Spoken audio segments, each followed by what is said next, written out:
આજે તો પાલીતાણાના ડુંગરામાં એક એવી જગ્યાએ પગી ગયા કે જ્યાં મહારાષ્ટ્રમાં જોવા મળે ને એવો વોટરફોલ જોવા મળ્યો અને પાલીતાણા વાળા આ જગ્યાએ ગયા તો હશે પણ આ વોટરફોલ નહીં જોયો હોય. તો બસ આજના લોગ વિડીયોમાં આપણે આની જ વાત કરવાના છે. રામ રામ ડાયરા ને વેલકમ ટુ દેશી મિની લોગ. તો આજનો મિની લોગ છે ને આપણે બહુ મસ્ત મજાનો રહેવાનો છે કારણ કે આપણે પગી ગયા છે પાલીતાણાના ડુંગરામાં અને આ જગ્યાએ જવાનો રસ્તો એટલો રફ છે ને કે એની તમે વાત ના પૂછો. માંડ ગાડી હાલે ને રોદા તો એટલા આવે ને. અને પેલા તો આ જગ્યાએ આવતા એક મસ્ત મજાનું તળાવ જોવા મળે અને આ તળાવની અંદર પાણી એટલું ચોખ્ખું છે ને કે તમને વિડીયો જોઈને જ ખબર પડતી હશે. અને આવું સારું પાણી જોઈને એક ભાઈબંધે તો માર્યો ઠેકડો.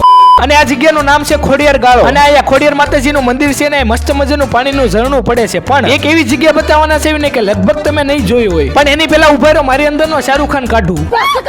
ખોડિયાર ગાળે તો ઘણા બધા લોકો આવેલા છે પણ જે નીચે આવેલું છે ને એ વોટરફોલ કોઈ જોયેલો છે? હું ખુદ ખોડિયાર ગાળે 5 થી 6 વાર આવ્યો પણ આ વોટરફોલ મેં નહોતો જોયો. એક નંબર હો ભાઈ, આવી જગ્યાએ જે મજા આવતી હોય ને એ કાંક અલગ જ મજા હોય. અને કોને કોને આ વોટરફોલ જોયેલો છે ફટાફટ થી કોમેન્ટ કરી દેજો. અને પછી તો એક બોરની બોવડી જોવા મળી. મેં કીધું હાલો આ સિઝનના પેલા વેલા બોર ખાઈ લેવી. અને આ જગ્યાએ જનાવરની બીક હોય છે જેના કારણે આપણે રાતના સમયે ન જવું. તો બસ આજના મિની લોગ ને રાખવી આયા સુધી ને મળવી એક નવા મિની લોગમાં.